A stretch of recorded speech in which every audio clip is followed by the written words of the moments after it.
ನಮಃ. ನಾರಾಯಣಾಯ ಪರಿಪೂರ್ಣಗುಣಾರ್ಣವಾಯ ವಿಶ್ವೋದಯಸ್ಥಿತಿಲಯೋ ನಿಯತಿಪ್ರದಾಯ ಜ್ಞಾನಪ್ರದಾಯ ವಿಬುಧಾಸುರಸೌಖ್ಯದುಃಖಸತ್ಕಾರಣಾಯ ವಿತತಾಯ ನಮೋ ನಮಸ್ತೆ. ನಾರಾಯಣಂ ಸುರಗುರುಂ ಜಗದೇಕನಾಥಂ ಭಕ್ತಪ್ರಿಯಂ ಸಕಲಲೋಕನಮಸ್ಕೃತಂ ಚ ತ್ರೈಗುಣ್ಯವರ್ಜಿತಮಜಂ ವಿಭುಮಾದ್ಯಮೀಶಂ ವಂದೇ ಭವಘ್ನಮಮರಾಸುರಸಿದ್ಧವಂದ್ಯಂ. ನಾರಾಯಣಂ ನಮಸ್ಕೃತ್ಯ ನರಂ ಚೈವ ನರೋತ್ತಮಂ ದೇವೀಂ ಸರಸ್ವತೀಂ ವ್ಯಾಸಂ ತತೋ ಜಯಮುದೀರಯೇತ್. ಕೃಷ್ಣಾಯ ವಾಸುದೇವಾಯ ಹರೇ ಪರಮಾತ್ಮನೇ ಪ್ರಣತಃ ಕ್ಲೇಶನಾಶಾಯ ಗೋವಿಂದಾಯ ನಮೋ ನಮಃ. ಶ್ರೀ ಗುರುಭ್ಯೋ ನಮಃ.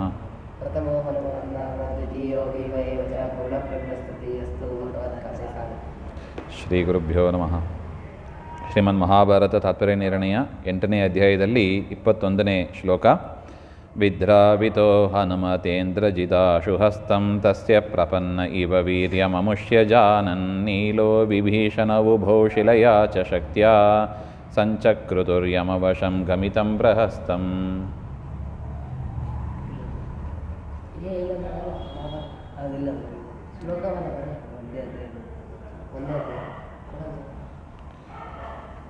ಅಮುಷ್ಯ ಹನುಮತಃ ವೀರ್ಯಂ ಪರಾಕ್ರಮಂ ಜಾನನ್ ಅಂದರೆ ಪಶ್ಚಿಮ ದಿಕ್ಕಿನಲ್ಲಿ ಇಂದ್ರಜಿತು ಮತ್ತು ಹನುಮಂತ ದೇವರು ಅಂತ ನಾವು ನೋಡಿದ್ದೀವಿ. ಆ ಇಂದ್ರಜಿತಿಗೆ ಹನುಮಂತನ ಪರಾಕ್ರಮ ಗೊತ್ತೇ ಇದೆ. ಲಂಕೆಗೆ ಬಂದಾಗ ನೋಡಿದ್ದಾನೆ ಹನುಮಂತನ ಪರಾಕ್ರಮ ಎಷ್ಟು ಹಾಗೆ ಅಂತ. ಈ ರೀತಿಯಾಗಿ ಹನುಮಂತನ ಪರಾಕ್ರಮವನ್ನು ತಿಳಿದವನಾಗಿ ಇಂದ್ರಜಿತ್ ಹನುಮಂತನ ಹಸ್ತಂ ಪ್ರಪನ್ನ ಇವ ಪ್ರಾಪ್ತ ಇವ ಹನುಮತ ಆಶು ವಿದ್ರಾವಿತಃ ಅಭೂತ್. ಹನುಮಂತನ ಕೈಗೆ ಸಿಕ್ಕಿದಂತೆ ಆಗಿ ಹನುಮಂತನ ಕೈಯಿಂದ ತಪ್ಪಿಸಿ ಓಡಿಬಿಟ್ಟ ಅವನು. ಯಾರು? ಇಂದ್ರಜಿತು ಹನುಮಂತನಿಂದ ತಪ್ಪಿಸಿಕೊಂಡು ಓಡಿದ. ವಿದ್ರಾವಿತಃ ಹನುಮತೇಂದ್ರಜಿತಾಶು ಹಸ್ತಂ ತಸ್ಯ ಪ್ರಪನ್ನ ಇವ ವೀರ್ಯ ಮಮುಷ್ಯ ಜಾನ. ತಪ್ಪಿಸ್ಕೊಂಡು ಹೋಗ್ಬಿಟ್ಟ. ಅಂದರೆ ಹನುಮಂತ ದೇವರು ಬಿಟ್ಟು ಬಿಟ್ಟರು. ಓಡುವವನ್ನ ಹಿಡ್ಕೊಂಡು ಏನು ಯುದ್ಧ ಮಾಡೋದು ಅಂತ ಪಲಾಯನ ಆದವನನ್ನು ಬಿಟ್ಟರು ಹಾಗೆ ಅಂತ. ಇನ್ನು ನೀಲ ವಿಭೀಷಣ ಚ ಉಭೌ. ನೀಲ ಮತ್ತು ವಿಭೀಷಣರು ಯಥಾಕ್ರಮಂ ಶಿಲೆಯ ಶಕ್ತಿಯ ಆಯುಧೇನ ಚ ಪ್ರಹಸ್ತಂ. ಶಿಲೆಯಿಂದ ಶಕ್ತಿ ಆಯುಧಗಳಿಂದ ನೀಲ ಯಾರನ್ನು ಎದುರಿಸಿದ? ಪ್ರಹಸ್ತನನ್ನು ಯಮಸ್ಯ ಮೃತ್ಯೋಹ ವಶಗತಂ ಸಂಚಕೃತು ಪ್ರಾಪ್ತಂ ಸಂಚಕೃತು ಸಾಯಿಸಿತು. ನೀಲ ಮತ್ತು ವಿಭೀಷಣ ಸೇರಿ ಪ್ರಹಸ್ತನನ್ನು ಸಂಹಾರ ಮಾಡಿದ. ಪ್ರಹಸ್ತಃ ನೀಲಸ್ಯೈವ ವಶಂ ನೈತೀತಿ ನೀರೇನ ಶಾಖಂ ವಿಭೀಷಣ ಅಪಿ ಏನಂ ಪ್ರಹಸ್ತಂ ಶಕ್ತಿಯ ಪ್ರಜಹಾರ ತತಾಡ ಇತಿ ಭಾವ.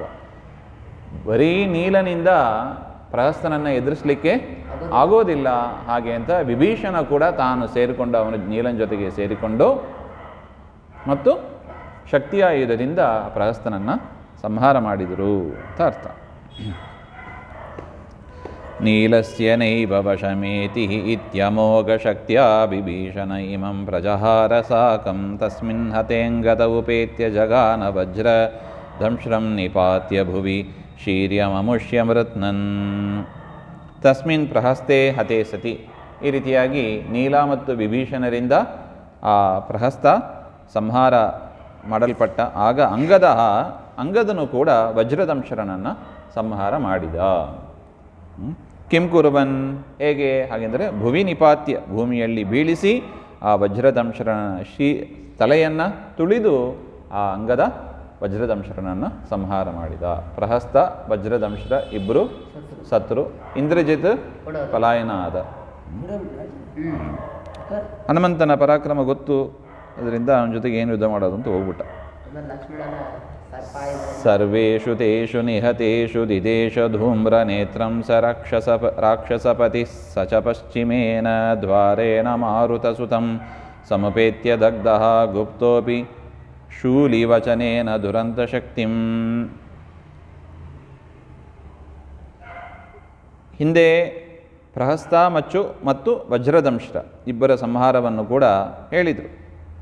ಆದರೂ ಕೂಡ ತಯೋ ಸಹಾಯೇನ ಆಗತ ಬಹುಸೈನ್ಯ ವಧಂ. ಅವ್ರ ಜೊತೆಗೆ ಬಂದ ಅನೇಕ ಸೈನ್ಯರು ಅವರು ಕೂಡ ಎಲ್ಲರೂ ಕೂಡ ಸಂಹಾರ ಮಾಡಲ್ಪಟ್ಟರು. ಬರೀ ಅವ್ರ ಪ್ರಧಾನ ಅವರಿಬ್ಬರು ಮಾತ್ರ ಸಂಹಾರ ಆದರೂ ಅಂತ ತಿಳ್ಕೋಬೇಡಿ. ಅವ್ರ ಜೊತೆಗೆ ಬಂದ ಅನೇಕ ಸೈನ್ಯ ಸರ್ವೇಷು ತೇಷು ನಿಹತೇಷು ಇಷ್ಟಾದ ಮೇಲೆ ಅವರೆಲ್ಲರೂ ಕೂಡ ಸಂಹಾರ ಮಾಡಲ್ಪಟ್ಟು ತದನಂತರ ದಗ್ಧ ಇತಿ ವದತ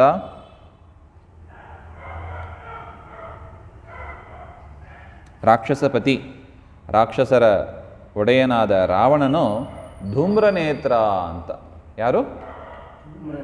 ಧೂಮ್ರನೇತ್ರನಿಗೆ ಆದೇಶವನ್ನು ಮಾಡ್ತಾನೆ ರಾವಣ.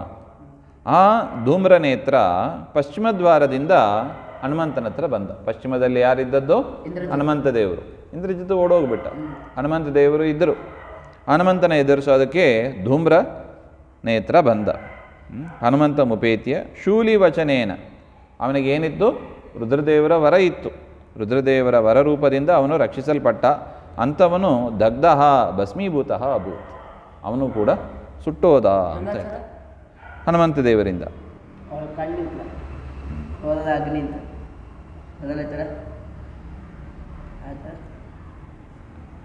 ವರಗುಪ್ತನಾಗಿದ್ದರೂ ಕೂಡ ದಗ್ಧ ಭಸ್ಮೀಭಭೂವ ಅಂತ ಬರೀತಾರೆ. ಸುಟ್ಟೋದ. ಹೇಗೆ ಸುಟ್ಟರು ಅದೆಲ್ಲ ನೋಡಬೇಕು. ಅದಾದ ಮೇಲೆ ಅಕಂಪನ ಅಂತ ಬರ್ತಾನೆ. ಅಕಂಪನೋಪಿ ರಾಕ್ಷಸೋ ನಿಶಾಚರೇಶ ಚೋದಿತಃ ಉಮಾಪತೇರ್ವರೋದ್ಧತಃ ಕ್ಷಣಾಧತೋ ಹನುಮತ. ನಿಶಾಚರೇಶನ್, ತದನಂತರ ರಾವಣೇನ ಪ್ರಚೋದಿತ, ರಾವಣನಿಂದ ಚೋದಿಸಲ್ಪಟ್ಟವನು ಯಾರು? ಅಕಂಪನ ಅಂತ. ಅಕಂಪನ ಧೂಮ್ರನೇತ್ರ ಸಂಹಾರ ಆದಮೇಲೆ ರಾವಣ ಯಾರನ್ನು ಕಳಿಸ್ತಾನೆ? ಅಕಂಪನ ಯುದ್ಧಕ್ಕಾಗಿ ಕಳಿಸ್ತಾನೆ. ಅವನಿಗೂ ಕೂಡ ಉಮಾಪತೇಹೇ ರುದ್ರಸ್ಯ ವರೇಣ ಉದ್ಧತಃ ಗರ್ವಿತಃ, ರುದ್ರದೇವರ ವರದಿಂದ ಅವನು ಕೂಡ ಗರ್ವಿಷ್ಠನಾಗಿದ್ದ. ಅಂಥವನನ್ನು ಕೂಡ ಕ್ಷಣ ಮಾತ್ರೇನ ಹನುಮತ ಹತಃ ಅಭೂತ್, ಒಂದು ಕ್ಷಣ ಮಾತ್ರದಲ್ಲಿ ಹನುಮಂತ ಅಕಂಪನನ್ನು ಕೂಡ ಧ್ವಂಸ ಮಾಡಿದ. ಒಂದು ಕ್ಷಣದಲ್ಲಿ ಅಕಂಪನನ್ನು ಸತ್ತ. ಅತ ಅಸ್ತ್ರ ಸಂಪ್ರದೀಪಿತೈ ಸಮಸ್ತಶೋ ಮಹೋಲ್ಮುಖೈ ರಘುಪ್ರವೀರಚೋದಿತಾ ಪುರಂ ನಿಶಿ ಸ್ವದಾಹಯನ್. ಅಥ ಅನಂತರ ಸಮಸ್ತಶಃ ಸರ್ವೇ ವಾನರಾಹ, ಎಲ್ಲ ವಾನರರು ಕೂಡ ರಘುವೀರೇನ ಚೋದಿತಾ, ಪರಮಾತ್ಮನಾದ ರಾಮಚಂದ್ರನಿಂದ ಪ್ರಚೋದಿಸಲ್ಪಟ್ಟವರಾಗಿ ಆಶು ವೇಗೇನ ಅಸ್ತ್ರ ಸಂಪ್ರದೀಪಿತೈ, ಅಸ್ತ್ರಗಳಿಂದ ಪ್ರಜ್ವಲಿತವಾದ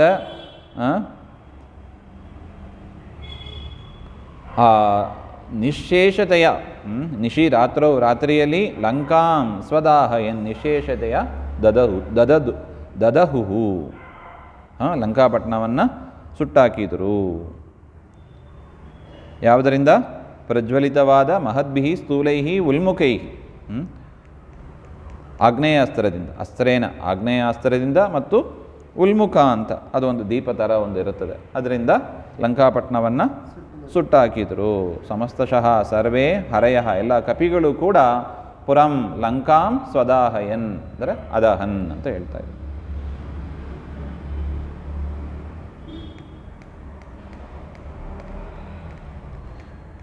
ತತಸ್ಥೌ ನಿಕುಂಭೋತ ಕುಂಭಶ್ಚ ಕೋಪ ಪ್ರದಿಷ್ಟೌ ದಶಾಸ್ಯೇನ ಕುಂಭಶ್ರುತೇರಿಹಿ ಸುತೌ ಸುಪ್ರಹೃಷ್ಟೌ ರಣಾಯಾಭಿಯಾತೋ ಕಪೀನ್ಸ್ತಾನ್ ಬಹಿಃ ಸರ್ವಶೋ ಯಾಪಯಿತ್ವಾ. ಅನಂತರ ಇಬ್ಬರು ಪ್ರಸಿದ್ಧರು, ಯಾರು? ನಿಕುಂಭ ಮತ್ತು ಕುಂಭ ಅಂತ ಬಂದರು. ಯಾರು? ನಿಕುಂಭ ಕುಂಭ. ಅವರು ಯಾರು? ಕುಂಭಕರ್ಣಸ್ಯ ಸುತೌ, ಮಕ್ಕಳು. ಕುಂಭಕರ್ಣನ ಮಕ್ಕಳು. ಕೋಪ ದಶಾಸ್ಯೇನ ರಾವಣೇನ ಪ್ರದಿಷ್ಟವು, ರಾವಣನಿಗೆ ಭಾರಿ ಸಿಟ್ಟಾಗೋಯ್ತು ಈ ಕಪಿಗಳ ಚೇಷ್ಟೆ, ಲಂಕಾಪಟ್ಟಣವನ್ನೇ ಸುಟ್ಟಾಕಿದ್ರು. ಸೊ ಅದರಿಂದ ಭಾರಿ ಸಿಟ್ಟು ಬಂದು ಇವರನ್ನು ಕಳಿಸ್ತಾನೆ ಯುದ್ಧಕ್ಕಾಗಿ. ಪ್ರೇಷಿತೌ ಪ್ರಹೃಷ್ಟೌ ಹರ್ಷಂ ಪ್ರಾಪ್ತೌ ಬಹುಕಾಲಂ ಯುದ್ಧಸ್ಯ ಅಪೇಕ್ಷಿತತ್ವಾತ್, ಬಹುಕಾಲ ಯುದ್ಧಕ್ಕಾಗಿ ಅವರು ನಿರೀಕ್ಷೆ ಮಾಡ್ತಾ ಇದ್ದರಂತೆ. ಯಾರು? ಕುಂಭ ನಿಕುಂಭ. ಯುದ್ಧಕ್ಕೆ ಹೋಗು ಅಂತ ಹೇಳಿದ ಕೂಡಲೇ ಅವರಿಗೆ ಭಾರಿ ಸಂತೋಷ ಆಯಿತು, ಯುದ್ಧಕ್ಕೆ ಬಂದ. ಕಿಂ ಕೃತ್ವ ಸರ್ವಶಃ ಸರ್ವಾನ್ ಕಪೀನ್ ಬಹಿಃ ಯಾಪಯಿತ್ವ, ಎಲ್ಲ ಕಪಿಗಳನ್ನು ಹೊರಗೆ, ಲಂಕಾಪಟ್ಟಣಕ್ಕೆ ಬಂದುಬಿಟ್ರು ಎಲ್ಲ ಕಪಿಗಳು, ಅವ್ರನ್ನೆಲ್ಲ ಹೊರಗೆ ಓಡಿಸ್ತಾ ಅವರು ಗರ್ಜನೆ ಮಾಡ್ತಾ ಬಂದರು. ರಣಾಯ ಅಭಿಯಾತೌ, ಯುದ್ಧ ರಂಗಕ್ಕೆ ಬಂದರು. ಸಕುಂಭೋ ವಿಧಾತ ಸುತಂ ತಾರನೀಲೌ ನಲಂ ಚಾಶ್ವಿಪುತ್ರೌ ಜಿಗಾಯಾಂಗದಂ ಚ ಸುಯುದ್ಧಂ ಚ ಕೃತ್ವಾ ದಿನೇಶಾತ್ಮಜೇನ ಪ್ರಣೀತೋ ಯಮಸ್ಯಾಶು ಲೋಕಂ ಸುಪಾಪಃ. ತಯೋರ್ಮಧ್ಯೆ ಸಹ ಕುಂಭಃ. ಕುಂಭ ನಿಕುಂಭ ಮಧ್ಯದಲ್ಲಿ ಕುಂಭ ಇದ್ದಾನಲ್ಲ, ಅವನು ವಿಧಾತುಃ ಸುತಂ, ಬ್ರಹ್ಮದೇವರ ಮಗನಾದ ಜಾಂಬವಂತ ಮತ್ತು ತಾರ, ನೀಲ, ಅಶ್ವಿನಿ ಪುತ್ರ, ಅಶ್ವಿನಿ ದೇವತೆಗಳ ಮಕ್ಕಳಾದ ಮೈಂದ, ವಿವಿಧ, ಅಂಗದ, ಏತಾನ್ ಸರ್ವಾನ್ ಜಿಗಾಯ, ಎಲ್ಲರನ್ನು ಗೆದ್ದ ಅಂತ. ಯಾರು? ಕುಂಭ. ಜಾಂಬವಂತ, ತಾರ, ನೀಲ, ಮೈಂದ, ವಿವಿಧರು, ಅಂಗದ ಎಲ್ಲರನ್ನು ಕುಂಭ ಗೆಲ್ತಾನೆ. ಹಾಗೇನಾಯಿತು? ದಿನೇಶಸ್ಯ, ದಿನೇಶ ಅಂದರೆ ಹಗುಲುತ್ತಿನ ಒಡೆಯ. ಯಾರು? ಸೂರ್ಯ. ಸೂರ್ಯನ ಮಗ ಸುಗ್ರೀವ. ಸುಗ್ರೀವೇನ ಸಹ ಸುಯುದ್ಧಂ ಅತಿಯುದ್ಧಂ ಚ ಕೃತ್ವಾ, ಸುಗ್ರೀವನಿಗೂ ಕುಂಭನಿಗೂ ಯುದ್ಧ. ತೇನೈವ ಸುಪಾಪಃ ಅತ್ಯಂತ ಪಾಪಸ್ವರೂಪಃ ಯಮಸ್ಯ ಲೋಕಮಾಶು ಪ್ರಣೀತಃ. ಸುಗ್ರೀವ ಕುಂಭನನ್ನು ಸಂಹಾರ ಮಾಡ್ತಾನೆ. ಕುಂಭ ಯಮಲೋಕಕ್ಕೆ ಹೋದ. ಕುಂಭಕರ್ಣನ ಮಗ. ಕುಂಭ ನಿಕುಂಭ ಅಂತ ಇಬ್ಬರು ಬಂದರು ಅಂತ ಹೇಳಿದ್ರಲ್ವಾ. ಕುಂಭ ಸುಗ್ರೀವನಿಂದ ಎಲ್ಲರನ್ನು ಗೆಲ್ತಾನ ಅವನು. ಜಾಂಬವಂತ, ನೀಲ, ಮೈಂದ, ವಿವಿಧ, ಅಂಗದ ಎಲ್ಲರನ್ನು ಗೆಲ್ತಾನೆ. ಆದರೆ ಸುಗ್ರೀವನ ಜೊತೆಗೆ ಯುದ್ಧ ಮಾಡಿದಾಗ ಸುಗ್ರೀವ ಅವನನ್ನು ಸಂಹಾರ ಮಾಡಿಬಿಡ್ತಾನೆ. ಯಮಲೋಕಕ್ಕೆ ಹೋದ ಅವನು ಕುಂಭ. ಆಮೇಲೆ ನಿಕುಂಭ. ತಥೋ ನಿಕುಂಭೋದ್ರಿವರಪ್ರಧಾರಣಂ ಮಹಾಂತಮುಗ್ರಂ ಪರಿಘಂ ಪ್ರಗೃಹ್ಯ ಸಸಾರ್ಯ ಸೂರ್ಯಾತ್ಮಜಮಾಶು ಭೀತಃ ಸಪುಪ್ಲುವೆ ಪಶ್ಚಿಮತೋ ಧನುಷ್ಯತಂ. ತತಃ ಕುಂಭ ಸಂಹಾರ ಆದ ಮೇಲೆ ನಿಕುಂಭ ಬರ್ತಾನೆ. ಮಹಾಂತಂ ಸ್ಥೂಲಂ ಉಗ್ರಂ ತೀಕ್ಷ್ಣಂ ಅದ್ರಿವರಾನ್. ಆ ಸುಗ್ರೀವನ ಮೇಲೆ ಆ ಶ್ರೇಷ್ಠವಾದ ಪರ್ವತದ ತುದಿ ಭಾಗ ಅವುಗಳನ್ನೆಲ್ಲ ಹಿಡ್ಕೊಂಡು ಎಸಿತಾನೆ. ಏತಾದೃಶಂ ಪರಿಗಂ ಪ್ರಗೃಹ್ಯ, ಅದರಂತೆ ಪರ್ವತ ಶ್ರೇಷ್ಠದಂತೆ ಇದ್ದ ಪರಿಗ ಎನ್ನುವ ಆಯುಧ ಅದನ್ನು ಹಿಡ್ಕೊಂಡು ಬಂದ. ಅದು ಹೇಗಿತ್ತು? ದೊಡ್ಡ ಪರ್ವತ ಇದ್ದಂಗೆ ಇತ್ತಂತೆ ಅದು ಆಯುಧನೇ. ಅಂಥ ಒಂದು ಪರಿಗ ಎನ್ನುವ ಆಯುಧವನ್ನು ಹಿಡ್ಕೊಂಡು ಬಂದು ಸೂರ್ಯಾತ್ಮಜಂ ಪ್ರತಿ ಸಸಾರ, ಸುಗ್ರೀವನ ಜೊತೆಗೆ ಯುದ್ಧಕ್ಕೆ ಅಂತ ಬರ್ತಾನೆ. ಸುಗ್ರೀವ ಭೀತಃ.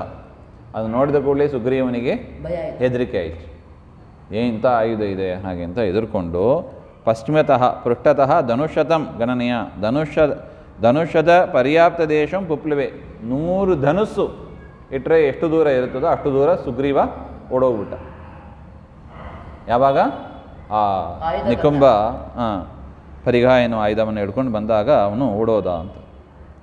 ತಂ ಭ್ರಾಮಯತ್ಯಾಶು ಭುಜೇನ ವೀರೇ ಭ್ರಾಂತಾದಿಶೋ ದ್ಯೌಶ್ಚ ಸಚಂದ್ರ ಸೂರ್ಯಾಃ ಸುರಾಶ್ಚ ತಸ್ಯೋರು ಬಲಂ ವರಂ ಚ ಶರ್ವೋದ್ಭವಂ ವೀಕ್ಷ್ಯ ವಿಷೇದುರೀಶತ್.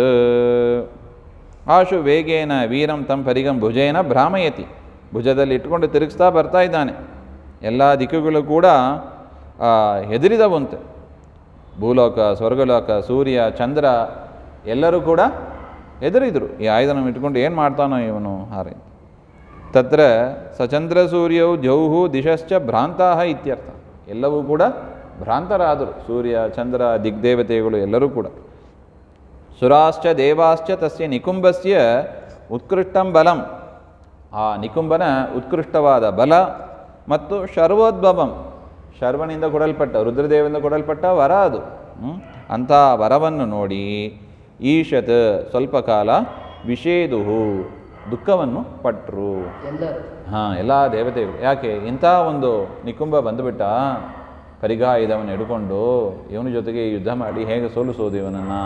ಹಾಗೆ ಅಂತ ಎಲ್ಲರೂ ದೇವತೆಗಳು ಸಮೇತವಾಗಿ, ಸೂರ್ಯಚಂದ್ರಾದಿ ದೇವತೆಗಳ ಸಮೇತ. ಯಾಕೆ? ರುದ್ರದೇವರ ವರ ಇದೆ. ಅಂತಹ ದೊಡ್ಡ ಆಯುಧ ಹಿಡ್ಕೊಂಡು ಬಂದುಬಿಟ್ಟಿದ್ದಾನೆ. ಏನು ಮಾಡೋದು? ಚಿಂತಾಂ ಪ್ರಾಪುಹು ಇತಿ ಭಾವ. ಅವರೆಲ್ಲರಿಗೂ ಕೂಡ ಚಿಂತೆಯಾಯಿತು. ಆಗ ಏನಾಯಿತು? ಅನನ್ಯ ಸಾಧ್ಯಂ ತಮಥೋ ನಿರೀಕ್ಷ್ಯ ಸಮುತ್ಪಪಾತಾಶು ಪುರೋಸ್ಯ ಮಾರುತಿ ಪ್ರಕಾಶ್ಯ ಬಾಹ್ವಂತರಂ ಆಹ ಚೈನಂ ಕಿಮೇಭಿರತ್ರ ಪ್ರಹರಾಯುಧಂ ತೇ. ಅನನ್ಯ ಸಾಧ್ಯಂ. ಸುಗ್ರೀವ ಮೊದಲಾದ ಎಲ್ಲರೂ ಓಡೋದ ಮೇಲೆ ಇನ್ನೇನು ಮಾಡಬೇಕು? ಬೇರೆಯವರು ಯುದ್ಧ ಮಾಡೋದು ಕಷ್ಟ ಆಯಿತು. ಅದರಿಂದ ಬೇರೆಯವರಿಂದ ಸಾಧ್ಯ ಆಗದೇ ಇರುವುದನ್ನು ನೋಡಿ, ಅಂಥ ನಿಕುಂಭನನ್ನು ನೋಡಿ, ಅಸ್ಯ ನಿಕುಂಭಸ್ಯ ಪುರಃ ಸಮುತ್ಪಪಾತ, ನಿಕುಂಭನ ಎದುರಿಗೆ ಬಂದು ಜಿಗಿದು ಬಂದರು. ಯಾರು? ಮಾರುತಿ. ಹನುಮಂತ ದೇವರು ಬಂದರು. ಬಾಹ್ವ ಅಂತರಂ ಮಧ್ಯೆ ಹೃದಯ ಪ್ರಕಾಶ ಪ್ರದರ್ಶ್ಯ, ತಮ್ಮ ಬಾಹು ಹೃದಯ ಅದರಲ್ಲಿರತಕ್ಕ ಪ್ರಕಾಶವನ್ನೆಲ್ಲ ಅವರು ತೋರಿಸ್ತಾರಂತೆ. ಹನುಮಂತ ದೇವರು ತೋರಿಸಿ ಏನನ್ನು ಕುಂಭಂ ಪ್ರತ್ಯಾಹ, ಆ ನಿಕುಂಭನಿಗೆ ಹೇಳ್ತಾರಂತೆ. ಏನಂತ? ತೇ ತವ ಏಬಿಹಿ ಕಪಿಬಿಹಿ ಕಿಂ, ಈ ಸಣ್ಣ ಪುಟ್ಟ ಕಪಿಗಳ ಜೊತೆಗೆ ಯುದ್ಧ ಮಾಡಿ ನೀ ಏನು ಮಾಡ್ತೀಯ? ಅತ್ರ ಮಮ ಹೃದಯ ಆಯುಧಂ ಪ್ರಹರ, ನನ್ನ ಹೃದಯದಲ್ಲಿ ನೀನು ಆಯುಧ ಹಿಡ್ಕೊಂಡು ಬಂದಿದೆಯಲ್ಲ ಅದನ್ನು ಪ್ರಹಾರ ಮಾಡು ಅಂತ ಎದೆಯನ್ನು ತೋರಿಸಿದ್ರಂತೆ. ಯಾರು? ಹನುಮಂತ ದೇವರು ತೋರಿಸಿದರು. ಮುಂದೆ ಏನಾಯ್ತು ಅದನ್ನು ಮತ್ತೆ ನೋಡೋಣ. ಅವನನ್ನು ಸಂಹಾರ ಮಾಡ್ತಾರೆ. ಮುಂದಿನ ವಿಚಾರ ಮತ್ತೆ ನೋಡೋಣ. ಎಸ್ ಸರ್ವಗುಣ ಸಂಪೂರ್ಣ ಸರ್ವದೋಷ ವಿವರ್ಜಿತ ಪ್ರಿಯತಾಂ ಪ್ರೀತೇ ಬಾಲಂ ವಿಷ್ಣೋರ್ಮೇ ಪರಮಸೂರತ್ ಶ್ರೀಮಧ್ವಾಂತರ್ಗತ ಶ್ರೀಕೃಷ್ಣಾರ್ಪಣಮಸ್ತು. ಶ್ರೀಹರೇ ನಮಃ.